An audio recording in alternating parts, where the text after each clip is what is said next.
Vision board എന്താണ്? ഇപ്പൊ നിങ്ങളൊരു ലൊക്കേഷനിൽ പോവാണ്. ആ ലൊക്കേഷനിലേക്ക് പോകുമ്പോൾ നിങ്ങൾ ഗൂഗിൾ മാപ്പിൽ ലൊക്കേഷൻ ഇടില്ലേ? ആ ലൊക്കേഷൻ ആണ് നിങ്ങളുടെ വിഷൻ. അതാണ് നിങ്ങളുടെ ഗോൾ സെറ്റിംഗ്. ഇപ്പൊ നിങ്ങൾ മാപ്പിൽ ഒരു ലൊക്കേഷനും ഇടാണ്ട് മാപ്പ് പറയുന്ന ലൊക്കേഷനിൽ പൊയ്ക്കൊണ്ടിരുന്ന that means you have no goal in life.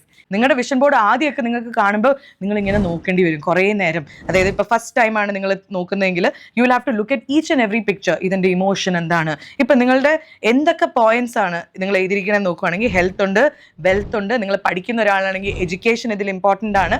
And also നിങ്ങളുടെ മെറ്റീരിയൽ ഗോൾസ് ഉണ്ട്, പിന്നെ ഇൻ്റലക്ച്വൽ ഗോൾസ് ഉണ്ട്, പിന്നെ ട്രാവൽ. ഇപ്പം ഇതിനകത്ത് ഞാൻ ട്രാവൽ വെച്ചിട്ടുണ്ട്. ഇപ്പം നിങ്ങൾക്ക് പല സ്ഥലങ്ങളിൽ, ലോകത്ത് പല സ്ഥലങ്ങളിൽ പോകണമെന്നുണ്ടെങ്കിൽ you can put travel and you can also write experiences. So based on അവരവരുടെ ലൈഫിൻ്റെ സിനാരിയോസ് ഓരോ വിഷൻ ബോർഡും ഓരോ സ്റ്റൈലായിരിക്കും.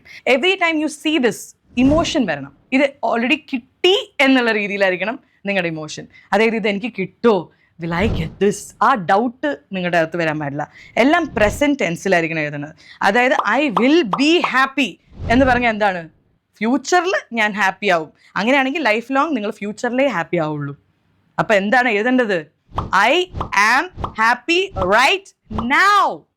ഇപ്പം ഞാൻ ഹാപ്പിയാണ്. ഐ വിൽ ബിക്കം റിച്ച് എന്ന് എഴുതരുത്. I am rich right now. അതായിരിക്കണം നമ്മുടെ ഫീലിംഗും.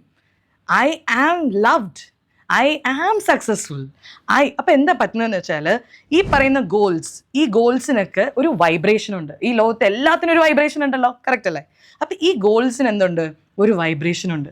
ഈ വൈബ്രേഷനിൽ നമ്മൾ എത്തണം. We have to reach the vibration of our goals. അപ്പോഴാണ് ഈ ഗോൾസിന് നമ്മുടെ അടുത്തേക്ക് എത്താൻ പറ്റൂ.